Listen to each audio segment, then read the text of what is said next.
daghag mga prinsipyo nga gisunod ang matag leaders, mga epektibong leaders. Una si Santa Teresa sa Avila, doon na sad siya'y prinsipyo na gisunod o mao'y nakapahimo niyang balaan. O ang prinsipyo maogyod ang pagsantos sa kaugalingon, una pa nimo santoson ang uban. Muna iyang basic principle. Si Kristo maura sa nangiya, kay maura mo sa gisunod ni Santa Teresa. Ang pamaagi sad ni Kristo, matod pa niya, kinahanglan leadership by example. Kay ang mga Parisiyo, maayo lang musulti, isip mga leader, pero dili ka maong mutuman, labi na gyud sa hustisya o kaangayan. Ang mga magtutudlo sa balaod, mga legislators and lawyers, gisaway sad ni Kristo kay sigig himog balaod, pero dili ka maong mutuman sa balaod nga ilang gihimo. Sa inyong tanaw karon sa atong katilingban, labi na sa atong gobyerno, iapil na lang sad ang simbahan kay gi-reform man sad ni Santa Teresa ang simbahan. Sa inyong tanaw, nausab ba ang kinaiya nato karon, labi na tang mga Pilipinos, daygunonon kata ni Kristo o sawayonon gyapon? Kusga. Ingnay mong tupad, ingna sawayonon kaayo ta. Ayaw ingna sawayonon kaayo ka. Sawayonon kaayo ta. Na di kita kaikiyas sa silot sa Dios. Matod pa ni San Pablo sa unang pagbasa, magsigi kag saway, magsigi kag hukom sa imong isig katawo nga sad-an, unya nagbuhat sa dai ka og sala, dili ka exempted sa silot sa Ginoo. Mao man ni rin hitabo sa atong katilingban, ang atong mga leaders, labi na ka na mga legislators o ang atong executive, ipakapi nato ang judiciary, kay mura sad sila ni kunayb sad ang uban nila, magsigi og saway sa usag-usa, magsigig apply sa balaod para idat-og sa usa, pero sila sad otro sad nga nagbuhat sa maong kalapasan. Pero ang confidential fund, siging dat-og og confidential fund cases sa Vice Presidente. Unya dili hilabtan ang confidential fund nga purting dakua sa presidente.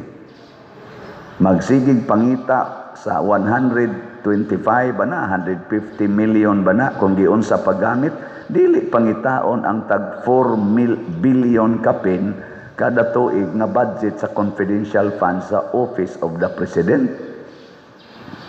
Og plus pagyud ang mga confidential funds sa mga laing opisina nga sa akong nadunggan, pasabot na ni Senador Marcolita, moabot ko no og duol-duol mga 700 ka opisina ang naay confidential funds. Nganong dili man usisahon, niya kinirabang mga opisina ha, gasigi og akyos sa opisina sa Vice President, niya sila dili mo lantad sad sa ilang confidential fund o giunsa nila paggamit. Kanang ingon ana ba? Ni kamo mga asawa, magsige mo yaw-yaw sa inyong bana kay nakasa.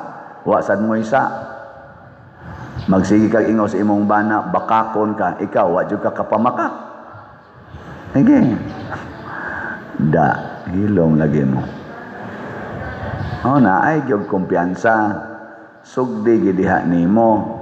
Sige kag ingong daw imong silingan, ikaw sige kag palit og salat. Sige kag palit, congratulations. Unya, unsa may resulta, silutan gyud kuno, makalilisang ang silot sa mga taong nagsigig pakasala. Ug ang mga tao sad nga nagsigig panaway sa makasasala pero wa say hunong sa pagpakasala, maapil og silot Ang nakaapan ra ba mga igsoon, kay ang silot sa mga leaders makapaapil sa mga members nila. Hastang mga inosenteng mga membro maapil sa silot.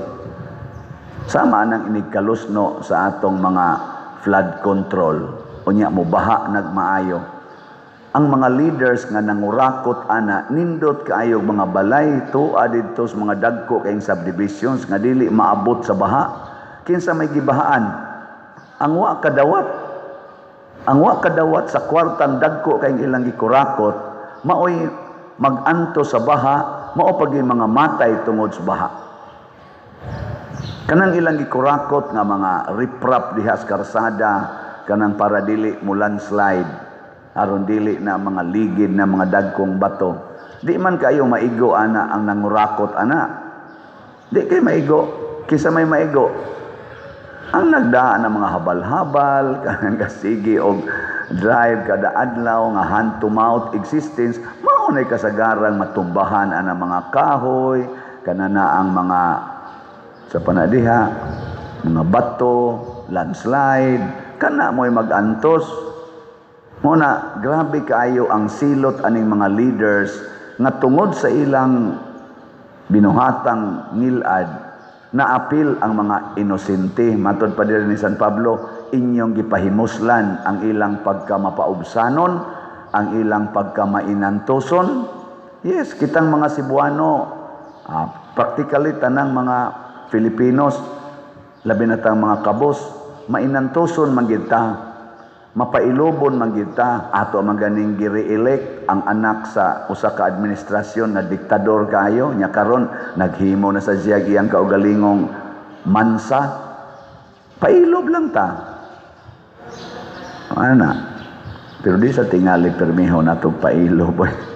Ato na sa tingaling usbo ning atong sistema sa politika. Ako nangandoy biya ko ana. Mao sa nay pangandoy sa ako mga maestros una, college pa ko, sige sila ingon, nangandoy gyud ming mausab na ning sistema sa Pilipinas. Nangamatay na lang sila, ako karon patyuno na sad. Mao na sanay akong pangandoy.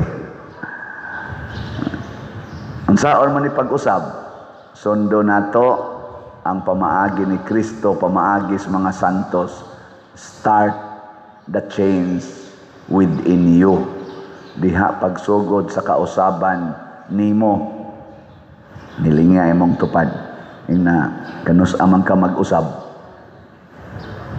Kanus ka mag-usab.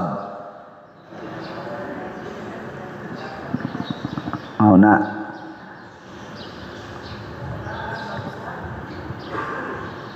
dili pwede nga mag-usab dito sa babaw. Di na pwede. Ang mag-usab yun, ang dias ubos. Pyramid man guni siya, pyramid ba? Pyramid. Ang leader dias babaw. Ug usbo nimong babaw, posible nga dili na mosunod ang ubos, pero ug usbo nimong ubos, mosunod ng babaw. Example, panahon sa eleksyon, kitang tanan nga mga mo-elect o bag-ong mga leaders, di gid ta mudawat og kwarta. Di gid ta mudawat og kwarta. Sawayo nato ang manghatag og kwarta panahon sa eleksyon. I-declare gid nato ba atong sawayon, ato yung pakauwawan ang kanang manghatag og kwarta panahon sa eleksyon gikan sa mga barangay officials ngadto na gyud kinatasan nga mga officials nga managan. Ato yung sawayon, kita may electorate. Kita man ang naas ubos. Ug ato nang buhaton, mauwaw ng mga kandidato, kandidatas politika nga manghatag. Mauwaw, manglipaghong ang naong ana. Ug din ana sila manghatag. Di ba? Inkapadir, unsaon man sa nato pag-usab ang dias ubos nga mga piranha man kay nistanan. Kusog man kay mudawat, akan mao lagi na. Mao na diha. Mao na ako isipare. Sige lang yung kugyaw-yaw. Kaya ako, wa man yung kumudawat anang panahos eleksyon. Siya niya pa din, mo donate ang politician. Dawaton, basta dili panahos eleksyon. Hindi man sana nako i-announce mo. Bitaw din is ato, wa man tayo i-announce din eh. Bisag kung sa payranggo ni mo, donate ka diri, bisag imo pa ning pakyawon tanan natong project, di giti ka i-announce. Bahala nag-imo kong ingnon pa dir, i-announce ako diha be. O parte ganig pabor-pabor kay ni donate kunuhay ka nya, i-announce ti ka, dili na nako buhaton. Pero ilista lang na nato didto kay ato man nang i-control ang monitoring sa accounting. Pero di ta mo announce dinhi, muna slot ragi atong i-announce.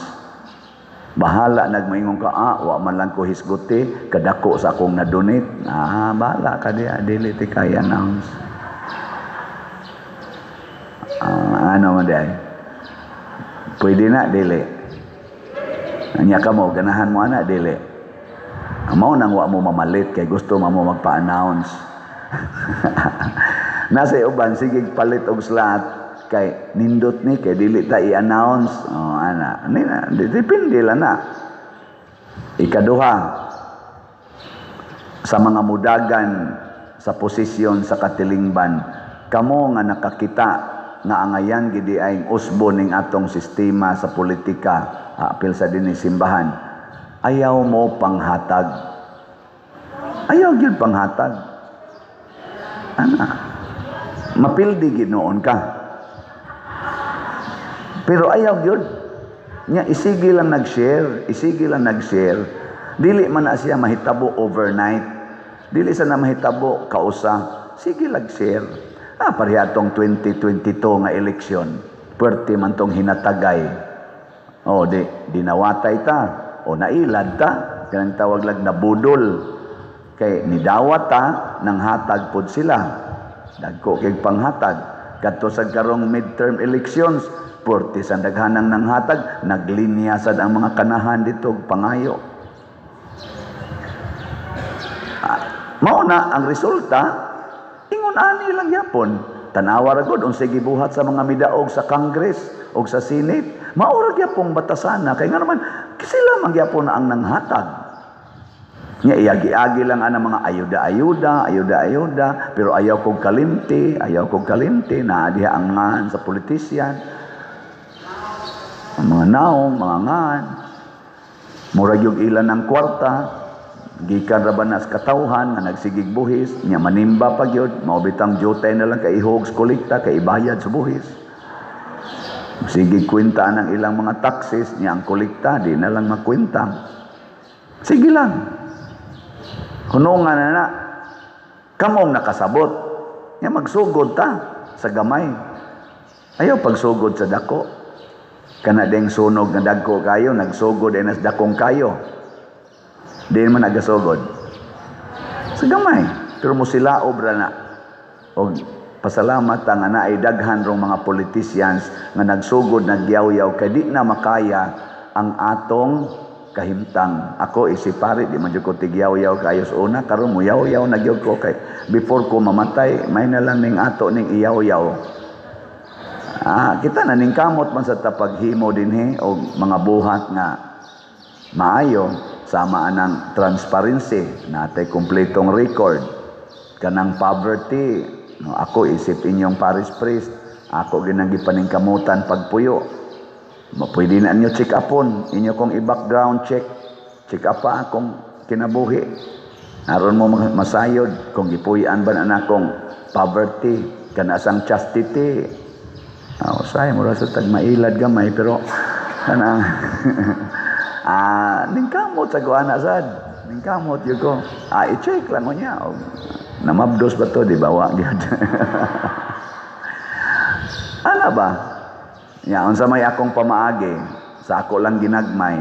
Una, ako nagkupot sa kwarta din natay finance council, nga nagbalansi gyud hasta akong credit card, akong GCash, akong mga bank accounts, tanan, kolekta tanan na gikontrol na sa atong accounting sa finance council. Check up po na nilang tanan akong igasto diha, credit cards, tanan gyud. Mao nay usas akong pamaagi aron dili ko tintal anang kwarta kay adto na gunas akong room ang perting daghanan kolekta bisag donot hinuon na kadaghanan pero dako-dako sana mailad ko nga ako na ay nang wa ko nakit-an ikaduha sa kanini ang kuan aning chastity Di jud ko mo cut-on og drive og sakyanan. Ni desisyon jud kong dili ko mag cut-on og drive. Kaya di ko gustong maglakaw-lakaw ko nga ako ra. At least na ako'y kuyog ang driver. Kaya mo na sila yung mga chismoso kayo. At least maghuna-huna ko nga kung magbuhat ko og daotan, machismis ko aning drivera ni. Ana, managana ko ba na ako'y kuyog. Ana, nindot man na inana. Maula na akong usas mga pamaagi para di kay ko kay magsige na kog drive. Pila ra may pag-text at angilan ko da eskina. Nya, moingon ako sa opisina. Day off sa ko ha, ina huibis pa ko balik. Ato na yan to. At tanda iskina, ay niguli na nako, luspan na kay kognaong. Hurot ng ata. Nya, moingon dayon ang sekretary. Nauli na father. Isa, natuog palagi. Nga naman, gikapoy kay gikag day off. Nag-day off na noon, pati na nung kapuya. Naambot kapoy ba na? Wako kahibaw.